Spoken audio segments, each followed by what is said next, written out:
क्या आपको पता है कि अटैक ऑन टाइटन सीरीज में मौजूद टाइटन से ज्यादा मिस्टीरियस वहाँ के वर्ल्ड्स होते हैं? और क्या आप जानते हैं कि हाजिमे आइसायामा को इस सीरीज को बनाने का ख्याल एक लड़ाई करते वक्त आया था? और क्या आपने कभी सोचा है कि सीरीज में जो सोल्जर्स होते हैं वो हमेशा स्लिम और शॉर्ट से क्यों होते हैं? और क्या आपको ये भी पता है कि जितने भी पॉपुलर टाइटन्स उसमें दिखाए गए हैं वो एक्चुअल में मार्शल आर्टिस्ट से इंस्पायर्ड लिया गया है। वीडियो पूरा जरूर देखना, आपको काफी मजेदार फैक्ट जानने को मिलेंगे और लास्ट में आप कहोगे कि भाई मजा आ गया। Number 10, this series represent a kind of zombie apocalypse. Well, आप इसे देखकर इसे एक अलग ही जापानीज मांगा या एनिमे फैंटेसी कहोगे, लेकिन अगर आप इन जायंट मॉन्स्टर के बिहेवियर को ध्यान से ऑब्जर्व करोगे तो आपको अमेरिका के एक ज़ॉम्बी शो की याद आएगी। टाइटन एक्चुअली में ज़ॉम्बी से काफी हद तक मेल करते हैं, क्योंकि टाइटन्स बिना कुछ सोचे समझे, बिना कुछ बात किए बस चीजों को डैमेज करते हैं और लोगों को खाते रहते हैं। Simply they are brainless giant creature. Titan zombie का बस एक जायंट वर्जन है जो कि हमें देखने में और भी ज्यादा स्कैरी लगते हैं। नंबर 9, द मांगा कम 7 year before the series. Attack on Titan को हाजिमे आइसायामा के द्वारा क्रिएट किया गया था और इनिशियली जब ये 2006 में बना था तभी एक वन शॉट के रूप में ही बनाया गया था। तब उस समय आइसायामा सिर्फ 19 साल के थे, जिसके बदले में उन्हें इसका फर्स्ट एवर प्राइज भी उन्हें मिला था। इसके बाद ये कहानी यहीं पर समाप्त हो जाती है, लेकिन उसके 3 से 4 साल बाद आइसायामा के एक एडिटर उनसे इस शॉर्ट स्टोरी को एक बड़ी स्टोरी में ढालने को कहते हैं और तब आइसायामा 1.5 साल का और वक्त लेते हैं और वापस से स्टोरी को रिविजिट करते हैं और सभी सेटिंग जो हम देखते हैं या जो आप देख चुके हो उसे क्रिएट करते हैं। Number 8, an appearance of titan is based on their personality. पूरे सीरीज के दौरान टाइटन को एक इमोशनलेस के रूप में दिखाया गया है, जो कि सिर्फ अपने भूख को सेटिस्फाई करने के लिए उनके रास्ते में आए सभी चीजों को डिस्ट्रॉय करते चले जाते हैं। बट अगर आप ध्यान से ऑब्जर्व करोगे तो आपको एक टाइटन की अपीयरेंस उसके बारे में बहुत कुछ बताती है। जैसे ymir जब अपने टाइटन फॉर्म में आती थी तब इसके इस टाइटन के पास लिप्स नहीं होते हैं, जो कि हमें ये बताती है कि इसे कॉन्स्टेंटली बात करते रहने की आवश्यकता है। और अगर राइनर टाइटन की बात करें तो उसका प्राइमरी काम एज अ वॉरियर के रूप में होता है। Number 7, it is the youngest best selling मांगा। जब 2009 में एओटी को बेसात्सु शोनेन मैगजीन में पब्लिक किया गया था तब उसके हॉरिफिक कैरेक्टर और interesting setup plus mysterious plot की वजह से लोगों को इसको लेकर काफी ज्यादा दिलचस्पी जागी थी। इसकी असली सक्सेस तो तब हुई जब एओटी पूरे ग्लोब में एक सेलिंग सक्सेस मांगा बना था और ऑल द टाइम एक बेस्ट सेलिंग मांगा रहा है। 2009 में एओटी शुरू किया गया था, जिसमें इसके 66 मिलियन कॉपीज को पूरे जापान में बेचा गया। यहाँ तक अभी भी वीकली एंड मंथली जापान में इसकी सेल डोमिनेट करती है। एओटी को टक्कर देने वाली उस समय सिर्फ एक ही मांगा थी और वो थी वन पीस, जो ऑल द टाइम की बेस्ट सेलिंग मांगा रही है। Number 6, there are 6 pre sequels. ये आपको पता है या नहीं, लेकिन इस सीरीज के 6 प्री सीक्वल नॉवल रह चुके हैं जो मेन स्टोरी के प्री सीक्वल को बताते हैं। और मजे की बात तो ये है कि ये सभी नॉवेल्स अलग अलग ऑथर के द्वारा लिखा गया है। सबसे पहला जो बनाया गया है वो एक ट्रिगोली के रूप में बनाया गया है और जिसको कि बिफोर द फॉल का नाम दिया गया है, जिसमें कि ओरिजिनल मांगा के 70 साल पहले स्टोरी को बताया जाता है। इस नॉवल में बेसिकली सर्वेली कॉप्स और ओमनी डायरेक्टर मोबिलिटी गियर के बनाने पर ही ज्यादा फोकस किया गया है। After the before the fall, जिसको की बाद में एक मांगा के रूप में एडॉप्ट भी किया गया। Attack on Titan Harsh Mistress of the City को 2 भागों में बनाया गया, जो वॉल मारिया के डिस्ट्रक्शन के बाद वहाँ के लोगों की कहानी पर फोकस किया गया है। Final novel title the lost girl को बनाया गया, जिसमें मिक्सा एंड एनी लियो हर्ट के बारे में बताया जाता है। ये स्टोरी भी काफी ज्यादा इंटरेस्टिंग है, तो अगर आप पढ़ना चाहे तो इसे पढ़ सकते हैं। Number 5, the big titan are based on the popular martial artist.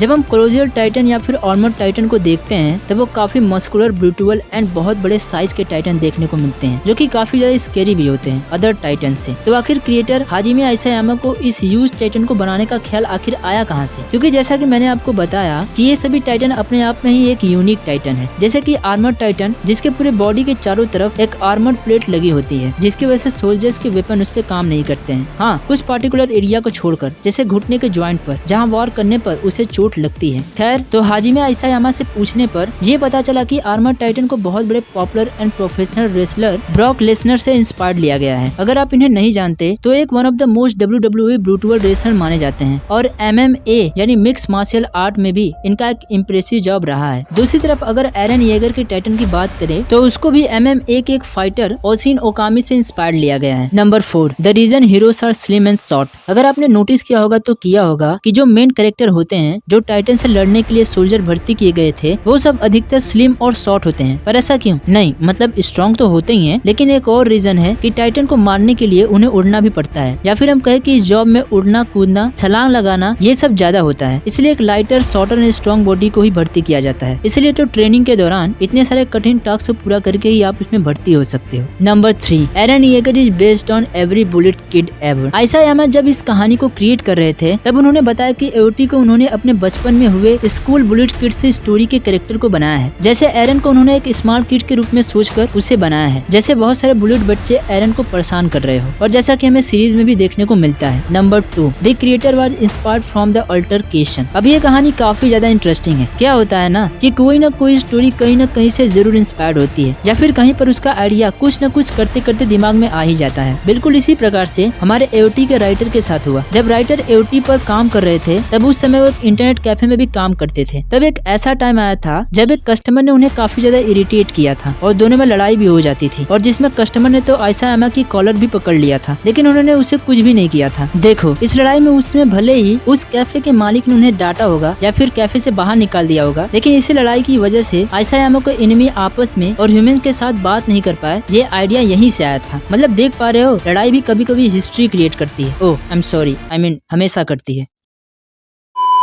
Number 1, the wall is bigger mystery than titans. AOT एक ऐसा सीरीज है जो ऑडियंस को एक ह्यूज या फिर जायंट लाइक क्रिएचर को सोचे पर मजबूर कर देती है कि क्या सच में इस तरह के टाइटन हो सकते हैं या फिर कभी मौजूद थे। खैर मुझे नहीं पता, लेकिन सीरीज में इस सवाल का जवाब हमारे पास है कि वो कहाँ से आते हैं, कहाँ रहते हैं, एवरीथिंग। पर इस सीरीज में एक सवाल इस मिस्टीरियस वॉल को भी लेकर रहती थी, एक ह्यूज स्ट्रक्चर जो टाइटन को ह्यूमन से बचाता है। अगर आपने हर एपिसोड को अच्छे से देखा है तो आपको लगा होगा कि ऐसे बहुत सारे इन्फॉर्मेशन या मैसेज होते थे जो हमें आगे के ग्लिम्सेस यानी झलक को बताती है। In one of the final episode में हमें वहाँ पर एक एक्सट्रीमली बिग वॉल को दिखाया जाता है जो अपने में ही एक स्केरी कहानी थी। सीरीज के कॉमर्शियल स्टिकर ही हमें 1784 के ईयर की कहानी को रिवील करते हुए दिखाई देती है, जहाँ पर एक माइनर को दिखाया जाता है जो कि सीना वॉल के अंदर डिग करता जाता है, होपिंग कि उसको इस सिटी से एक बेटर लाइफ मिल जाएगी। लेकिन वो चाहे जितना खोदता जाता है, लेकिन फिर भी वो दीवार खत्म नहीं होती है। लेकिन वो डिगिंग करते करते एक बैड रॉक के पास जाकर पहुंच जाता है जो कि उसी मटेरियल का बना होता है जिस मटेरियल का वो वॉल बना होता है। क्या आपको इस पॉइंट से कुछ समझ में आया? अगर आपको समझ में आया तो आप बहुत बड़ी मिस्ट्री को रिवील कर पाए हो। अगर आया तो नीचे कमेंट करके हमें जरूर बताना। अगर आपको ये वीडियो अच्छी लगी तो इसे लाइक जरूर करें और हमारे चैनल को भी सब्सक्राइब जरूर करना, और सब्सक्राइब करने के बाद बगल में जो बेल आइकन है उसके भी जरूर ऑन कर देना।